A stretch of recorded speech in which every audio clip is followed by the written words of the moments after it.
All right, thank you for joining us. I'm Jason Strong, director of the Fairfield Media Center, and on today's Spotlight, we have the Carnegie Museum in with Dave Neff on the Carnegie Museum board. Right. And it's been a while since I think the community's been able to get an update of what's going on at the museum since KMCD kind of switched gears and things like that. And we really wanted to be able to step in and facilitate those updates still. Wonderful. So it's really good to have you in here. Again, we're kind of in a temporary setting, but we're moving forward no matter how we can. And we've got a lot going on at the museum. Amen. So we really do. I think the opportunities that continue to happen at our museum are just astounding for a town our size. People are aware that we are the oldest Carnegie Museum library west of the Mississippi River. We're number 5 out of 1,500 in the entire country. They started with 4 in Pittsburgh, and then we were able to get number 5 in Fairfield, Iowa. And the deal was that you had to have both a museum and a library if Andrew Carnegie was going to fund you. Mm-hmm. And so we have been able to carry that forward. The library was there for a great number of years until they built their new building on South Main. And now the museum carries on the first floor and the third floor, second floor in Indian Hills. But we have access to be able to do things in that area. Well, and one of the interesting things, too, that I've always found at least interesting is we're one of the rare communities that actually had 2 Carnegie libraries. Correct. Now, unfortunately, the one no longer stands. It was on the old Parsons campus. And just over time and things like that, and probably the nature of build quality during certain different points in our history, right. It just wasn't as sound of a building as the original one. Mm-hmm. So, yep. And I know the foundation board has been integral in, updating the building and getting things going in that regards. We have our city board, which we're both on, right, and moving forward. And Jake, kind of the new curator director of the museum, has been doing a phenomenal job. I don't think I've actually even heard a bad thing about Jake from the community. Everybody seems to love him, and he's a great asset for our museum. Right. But tell us about some of the updates that have been going on over as far as the building is concerned. The building at 112 South Court Street was built in 1892.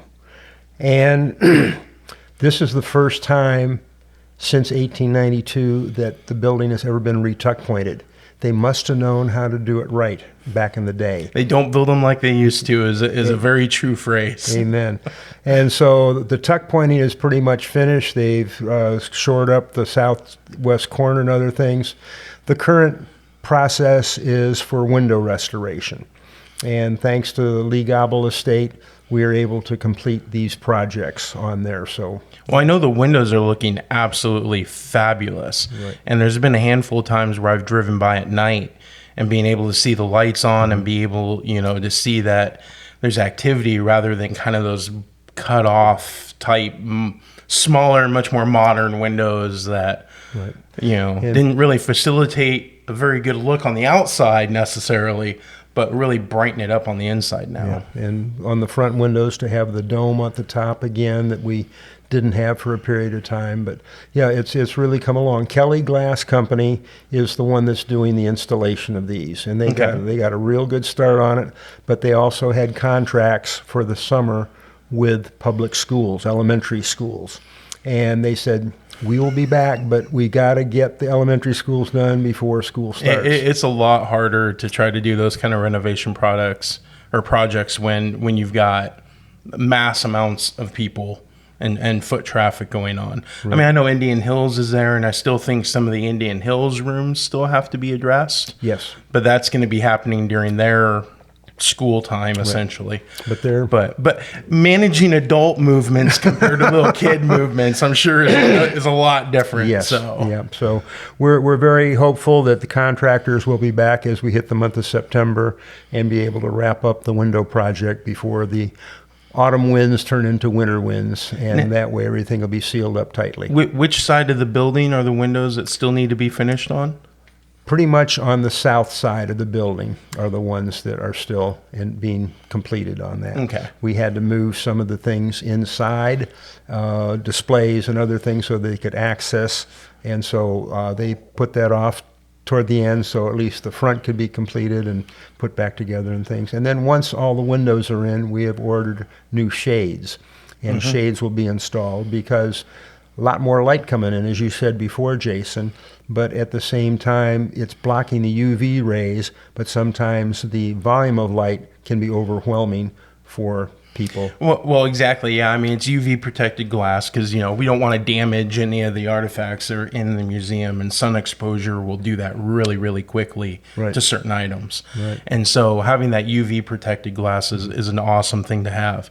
But like you said, sometimes, you know, that much more light coming in, you're going to have that much more glare coming off glass, you know, the displays and things like that, to where it can make viewing a little difficult. So while having all that natural light is amazing and great, you still got to be able to control it. So having blinds definitely will work. So that'll really be a nice, the tuck pointing done, the restoration of the foundation, and now get the window project done before winter sets in and turn us loose. We're ready to rock and roll, Dave. We really are. I mean, one of the biggest things, you know, like in the museum, is we want to be able to protect what we have. You know, it's not just enough to have it on display necessarily and things like that, but you want to know what you have, you want to know how to protect it, and make sure future generations have access to it. So by the upkeep of the building and by maintaining all that kind of stuff is ensuring the museum's longevity. So Exactly. What else are we doing? Well, we're in our 29th month of honoring the heritage and century farms of Jefferson County. This started out as sort of a, well, you know, maybe there are a few, but little did we know that as we researched, the heritage farms are 150 years or more in the same family. And when we started, there were 14 of those in our county of Jefferson. And then we found that there are also century farms. So like I said, we're on the 29th month, and we're booked into 2025 already. And so it's going to keep going. One of the other things that we would like to reach out, if there are families that have had 50-year farms, they are not recognized at the state level by the Iowa Farm Bureau as these others two are. But they're still pretty significant. And they are. And so we would like to encourage people, if you know friends, family, other folks that have 50-plus years, not quite hit the 100th century farm yet, but to please contact Jake Schmidt, our curator director at the Carnegie Museum, and let him know, because we would like to celebrate what you have accomplished for 50 years. That's still couple generations. I mean, that's decades in the making. That's no small feat, especially, you know, when you think, you know, like everything that went down in the 80s and things like that, where farms really kind of struggled there for a while. So it's a big deal. It really is. Especially, you know, you look at, you know, kind of where the economy is now even and things like that. So it's something to celebrate. It really is. And I think the Heritage Farm stuff, that's an awesome program for the museum to be doing. I know Fairfield Media Center, you know, we cover that. We have Ariel Seawall who comes in and she films those for us and does most of the editing on them. And, you know, it's such a great community involvement. It ties in those outlying reaches of the community that maybe don't always make it into Fairfield and things like that, because you do live out in the country and whatnot. So it is an absolutely wonderful thing for the museum, and FMC, you know, we're really happy to partner on that. And if you guys want to watch the back the archive backlog, so to speak, of these things, if you've missed out up until now, you know, Fairfield Media Center has a YouTube channel, and we upload those to a playlist for the museum. And you can also go to the museum's YouTube channel and find them there as well. It'll actually take you from the museum's channel to FMC's at this point in time. Hopefully, eventually, a lot of the content that the museum is going to produce is going to end up on their own YouTube channel and become self-sustaining over time. So it's one of the many other little projects you're the wizard we have going on. Lead us down a path. So lead us down a path. One of the many little ones that are going on at the museum. So in August, we are just celebrating This one is 160 years in the same family. Dolores Graff family from Lockridge Township out there. 160 years. That's a lot. That's a long time on that. And then in September, we'll host a 105-year-old farm, Terry R. Swan. He is down in Des Moines Township, down around the Libertyville area. And so his transition will be taking place, and we'll kick that off on the first Friday Art Walk. Again, the videotaping begins on the second floor of the Carnegie in the Indian Hills area. We do that on the first Friday, which this year will be September 6th. And we start at 6 p.m. And we invite the public, if they have any kind of an interest in farming or they know the Swan family, because it's usually family and friends that show up. But we've got space, and we'll hold 40, 50 people up there. I've seen that room packed many times. And if you haven't been up there, it's Indian Hills uses as one of their teaching classrooms. And I actually just heard today when I stopped by the museum, they've switched out the furniture in that room now. Oh, really? So before, they kind of had these big heavy desks and heavy chairs, and when you're going to rearrange that stuff, it can be a little bit of a pain. They're all on wheels now. They're much lighter tables, much lighter chairs. So that's actually going to help facilitate this a lot easier, type thing, and being able to get more people in there, which is, I think, awesome. Well, there's a stairway that goes up to a mezzanine, and many times that's where the kids will climb up and sit on the stairway and be able to watch and see what's going on. But yeah, Heritage and Century Farms, we've been, like I said, 29th month, a very quality program. One of our members of our of our board, Sandy Gillespie, has been a coordinator. Her family was honored early on, and so she has a personal interest in it, but taking it to the next level, and then she has associates that help and put the display together. I was going to say, and that's a wonderful display that you guys have for every single one of these. When it comes to the displays in the museum, I think that one probably has more going on in it than most of the other displays. So there is, every little corner of that thing has something interesting in it.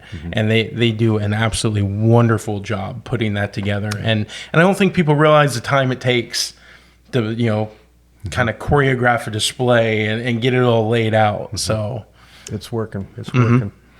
Speaking of displays, are you interested to know that there will be a new display? Where at? Coming forward on the third floor. And in the past, we have had a samurai display, and it's going to have a new home. We recently completed a brand new display case that was built and finished by Joe Hunt on our board, Jeff Small, Livewire, and Fairfield Glass.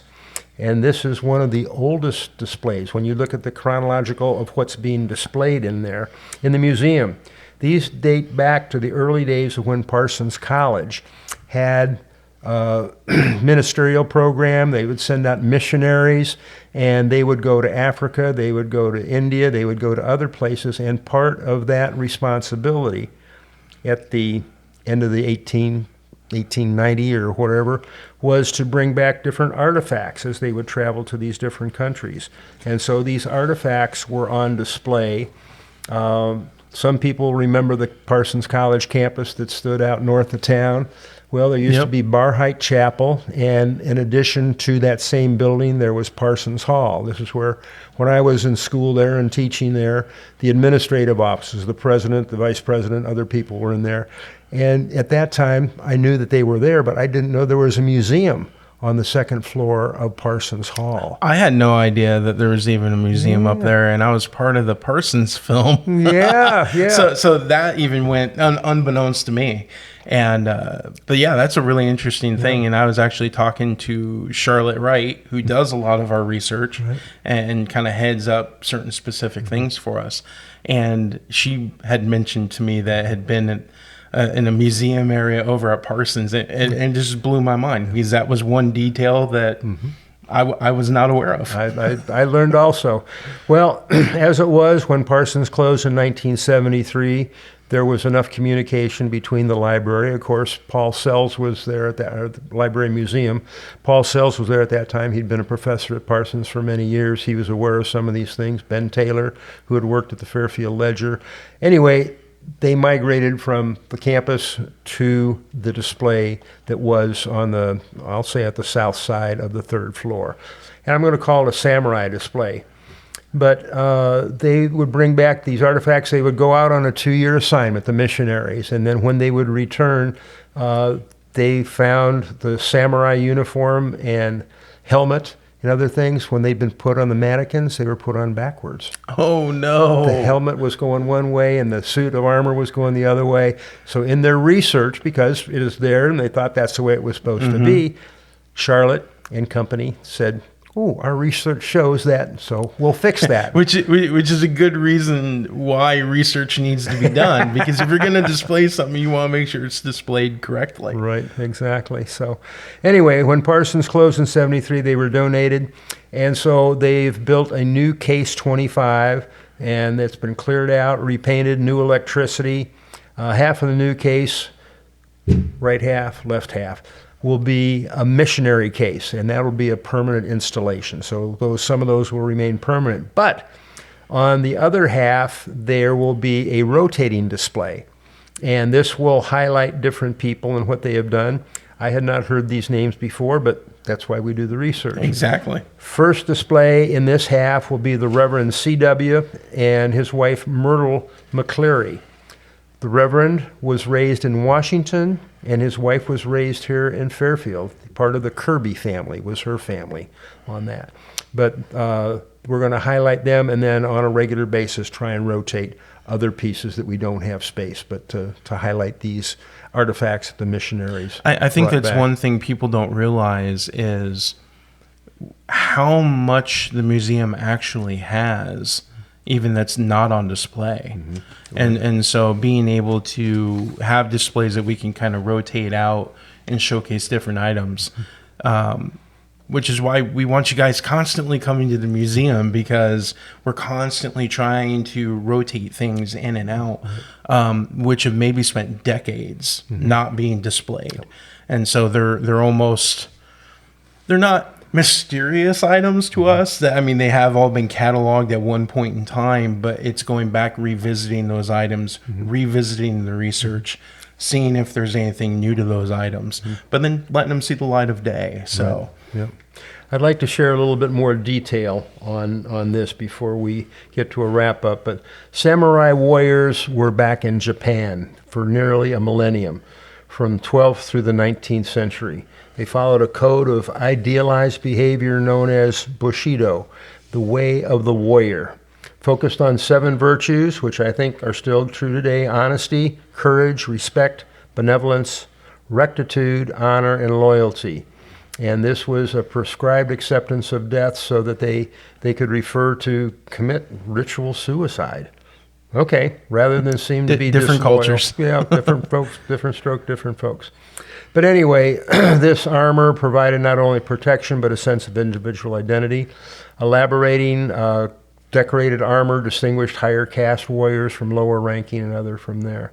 So during this time, 1868 to 1912, many of the former samurai households were hard-pressed for funds, and so they sold this armor to Western collectors such as Lewis B. Parsons, the family that started Parsons College. And so that's where some of this came together. And we mentioned earlier, it was called the Bible Building, but it was Parsons Hall when I was in school there. But as these folks would travel and be out in the field, they would bring different pieces back. The armor on display here is incomplete and compromising only the upper portion, but a type of it has been created sometime before 1543. That's before you and I are even thought about. oh yeah, Long ago. Oh yeah. Yeah. But anyway, armor also lacks its sword, which otherwise would have been a samurai's side. The sword in the display was made from another Asian country, possibly China, but they've chosen it because it emphasizes the importance of swords, dealing with the samurai. So it's interesting, though, you know, sometimes we look at certain pieces at our museum and we go, well, why do we have this?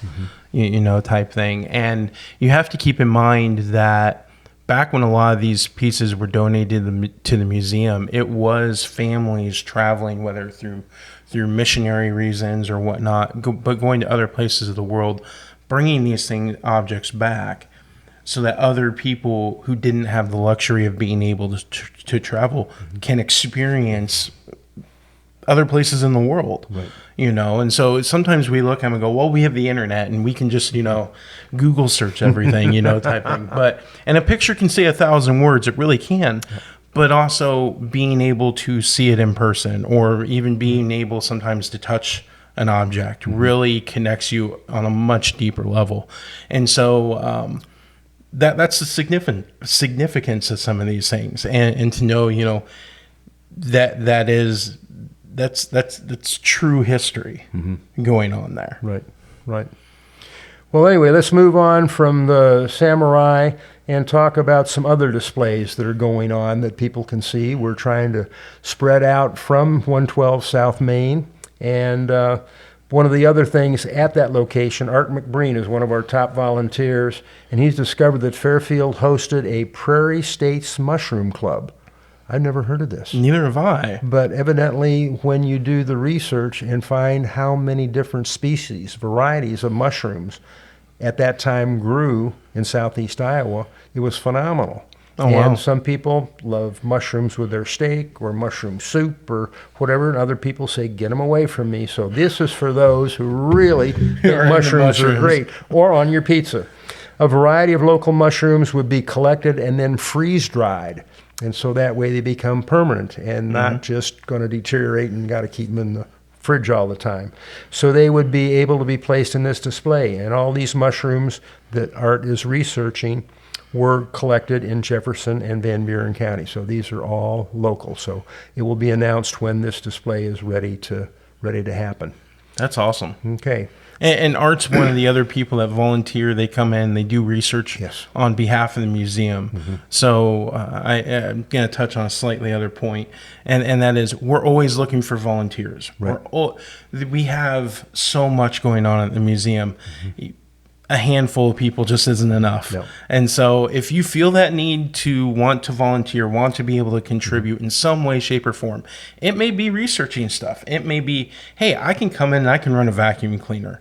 Or, hey, I can come in and watch the downstairs part while Jake's doing a tour upstairs.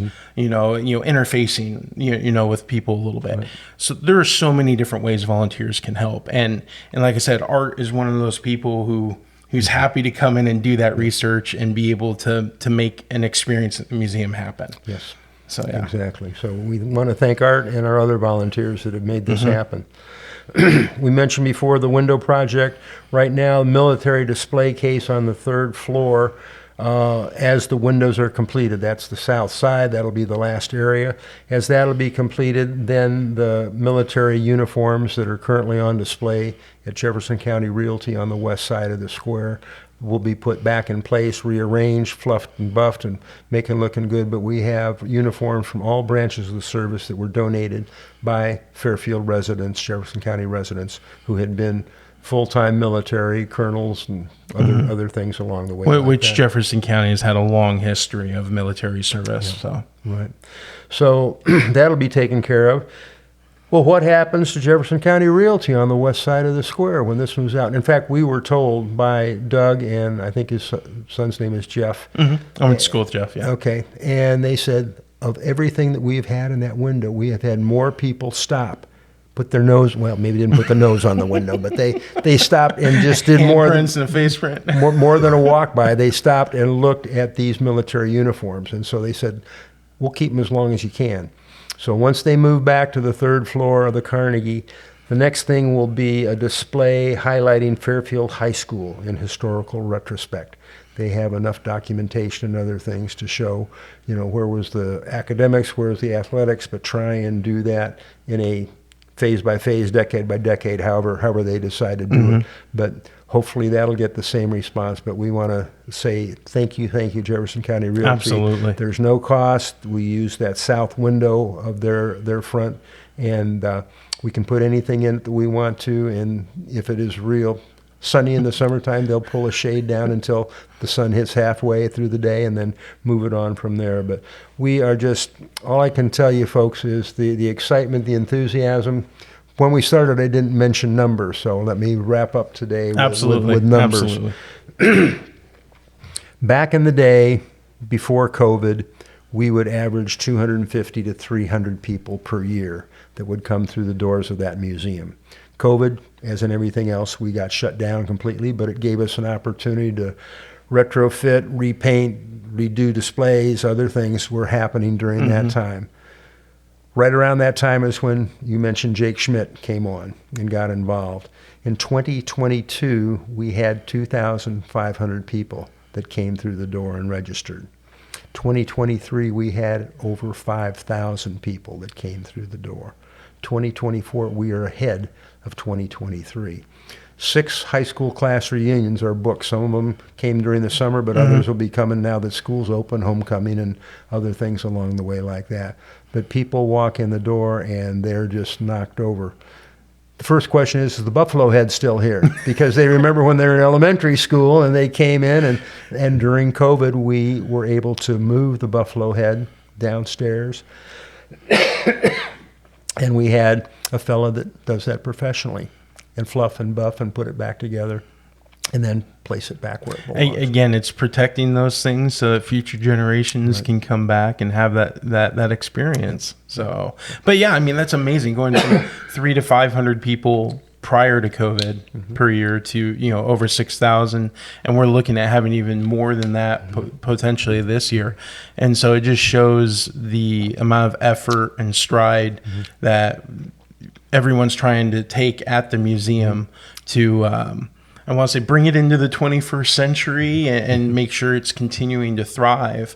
And so I know, like, just talking to Jake and the fact that we get so many people that are even not from Fairfield.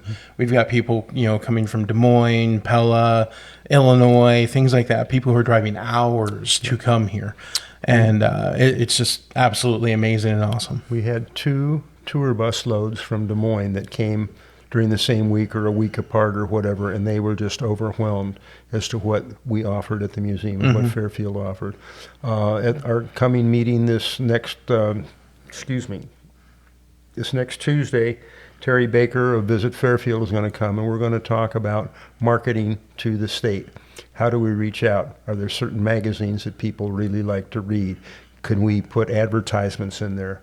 And I think she has a special coming up with one of the magazines that'll be a year from now, next October 25, be a 6-page spread telling of Fairfield, Jefferson County. That's awesome. And Terry Baker is a great resource. And I know she's really looking forward to working with the museum and helping to get it out there, not only as a tourist kind of attraction, but for the local people as well. And like I said, it's bringing things up to what's current. And even just doing that, how much work goes into doing that, let alone trying to set ourselves up for 10 years down the road.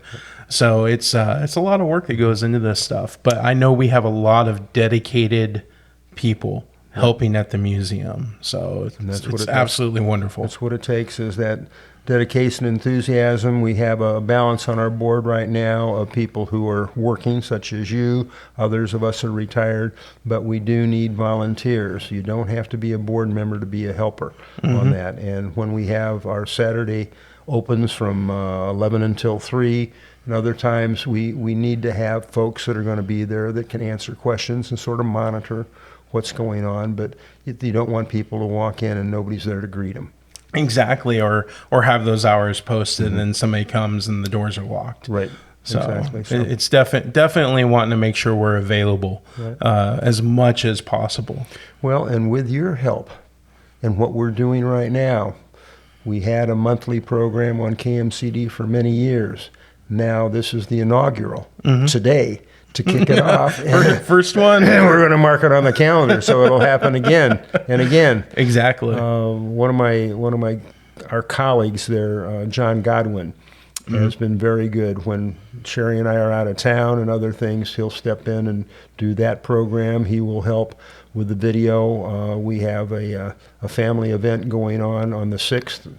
We'll be out of town, so he's going to do the introduction and things for the family Century Farm program and stuff like that. But he's done that before, but it's having that kind of backup. So all of a sudden you don't have a void, but somebody that's comfortable in doing that. One of the big things nowadays is consistency. So you always want to try to be consistent, especially with your media. media that you're uploading and allowing the community at large to digest.